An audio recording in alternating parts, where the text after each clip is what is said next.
بسم الله الرحمن الرحيم. اللهم صل وسلم على سيدنا محمد. ازيكم يا جماعه؟ عاملين ايه؟ يا رب تكونوا بخير وصحه وسعاده يا رب. النهارده بقى الفيديو بتاعنا والروتين بتاعنا النهارده في اوضه محمود.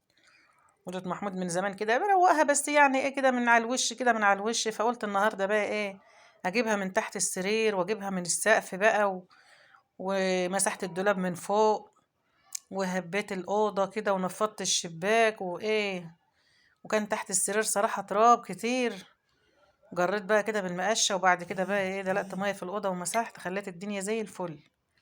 انتوا معايا بقى في الفيديو اهوت حبايب قلبي. دي كده المخدات كنت حطاها وجايبه لها بقى ايه اكياس نظيفه وايه وبركبها. حطيتهم في الشمس، خدوا تحمصه حلوه. وجبت بقى طقم سرير كده نظيف،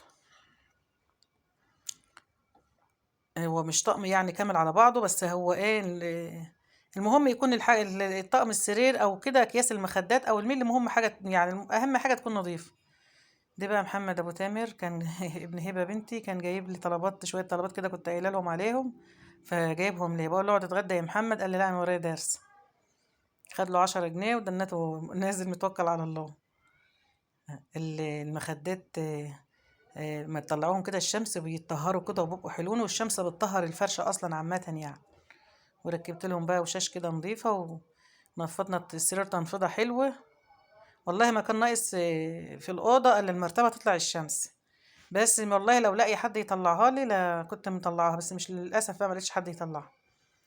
اهي نظيفه وزي الفل وجميله ومسكتها بقى هتشوف الوقت التنفيض والرزع بقى اللي عليها، لان انا كنت هبه السقف ومرضتش انفض السرير إلا لما هب السقف وانفض الشباك والباب وكده. وبعد كده بقى انفض السرير وانزل في الارضيه اكنس واكنس تحت السرير بقى. وزي ما انتوا عارفين لازم شغل، يعني شغل من اللي هو شغل بضمير بقى، مش تصلقه.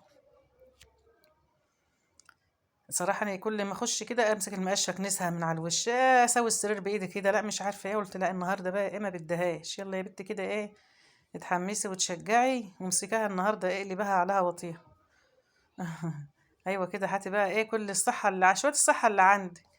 يلا الحمد لله. فرشنا بقى دفاية عشان الجو برد، وقعد ببرد برضه بالليل. فرشت بقى دفاية كده على السرير وفرشنا له بقى ايه المشاية اللي قدام السرير، وخلانا الدنيا زي الفل. كل سنة وانتم طيبين. الجو برد وبالليل بقى قعد فيه نسمة ساقعة كده. فبدأنا بقى احنا بنتغطى بالدفايات اصلا طول الصيف، يعني طول الصيف مطلعين الدفايات اللي بنفرشها على السرير دي طول الصيف، كل واحد واخد له دفاية على السرير بتاعه.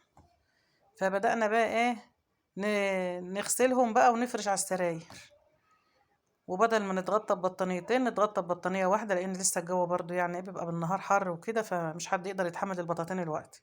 دفاية كبرتاية على ما الجو يعني ايه لسه. كل سنة وانتوا طيبين. هنا أحمد ابني بقى جاي صبعه متعور. جاي يوريني صبعه، قلت له اوعى يا أحمد عشان الكاميرا مفتوحة، قال لي شوفي صبعي متعور، قلت له طب اوعى يا أحمد. المخدة دي بحطها، هي مش لها مكان، فبحطها كده جنب الحيطة بتحش السقعة وبتدفي كده المكان. هنا بقى مسكت المقشة بقى وبكنس. هنا المشايات ديت لماها كده عيناها، هو من الصيف كانوا مغسولين ومتعانين اهم نضافوا زي الفل. شوية بقى كده ونقوم فرشينهم ان شاء الله. والشنطة ديت غاسلة البطاطين وحطها فيها البطاطين، حطها في اكياس ومتربطة وكيس جوه كيس، مش البطاطين مرمية فيها كده، لا ده في اكياس نظيفة وزي الفل. في الشنطة ديت بقى كنست كده مكانها، وهرجعها تاني واحط المشايات تاني بقى ايه فوق منها.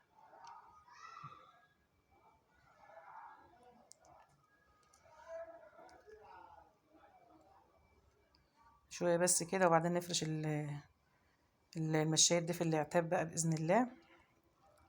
واحنا مع بعض كده بقى واحدة واحدة وخطوة بخطوة، لأن أنا بعمل على قدي وعلى مهلي يلا الحمد لله، ربنا يعيننا ويعينكم ويدينا كلنا الصحة يا رب جميعا يا رب. أنا كنت في الوقت ده فصلت الكاميرا لما أكنس تحت السرير، لأن قعدت بقى على الأرض وبقيت أجر بالمقشة، طلعت تراب بقى ما أقولكوش على اللي طلع من تحت السرير. تراب موت. وامد بقى الشرشوبة كده بقى، وبعد كده وامسح بقى، خليت الأوضة كده عسل. شوف التراب، شوفوا. ولو جيت قلبتها بكره تاني او في اي يوم وهتكنسي برضه هتطلعي كده. مش عارفه والله بيجنن التراب ده، كمان احنا بيتنا على ناصيه وعلى شارعين، فالتراب حدانا يعني على طول. والشوارع طبعا مش مستفلته والشارع بقى ايه رايح كده عربيات وتكاتك فكل ده بيطلع علينا بقى على فوق. هنا الكومودينو دوت الضلفه بتاعته الباب بتاعت الكومودينو ديت الضلفه وقعت. قعدت احاول اركب فيها ما عرفتش، اخر ما زهقت وقمت سايباها، قلت ما حد يبقى يركبها لي بقى.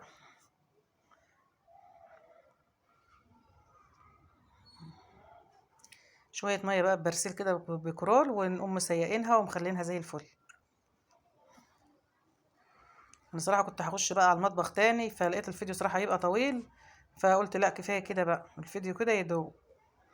كنت بقى اخش المطبخ بقى نغسل شويه مواعين، والنهارده السوق حدانا وكنت هوريكم التسويقه والمشتريات وكده، بس لقيت الفيديو صراحه هيبقى طويل فاستكفيت بالاوضه.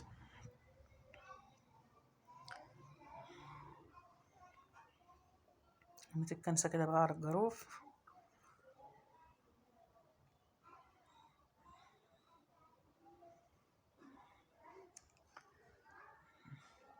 يلا يا فريره فري.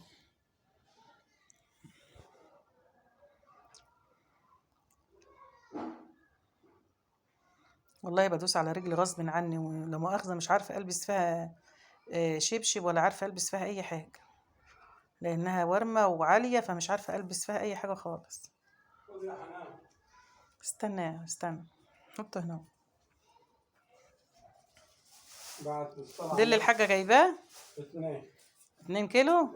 ما كملتهاش للاخر. لا وبقت ال5 جنيه. 5 جنيه خدتها هنا. ماشي. انا بقى كنت بمسح فيها زي ما انتوا شايفين كده، وخليتها شوفوا فرشتها بقى وخليتها زي العسل.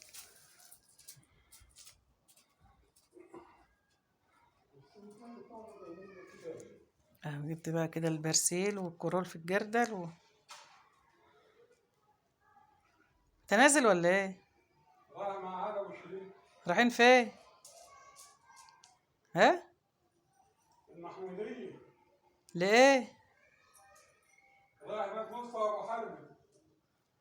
كان جايبين على رئيس ليمونه وعاوزنا نروح معاه. شوفوا بقى الأوضة كانت اتفرشت بقى هنا وزي الفل اهو. معلش اتلهيت مع الحاج في الكلام ونسيت أكمل معاكم الفيديو. شوفوا بقى فرشت الأوضة وخليتها زي العسل. شوفوا. يلا بقى حطوا اللايكات بقى، اللي وصل معايا لغاية هنا بقى يحط اللايكات ويلا يا حبايبي، وما تنسوناش بقى باللايكات والتعليقات، ومع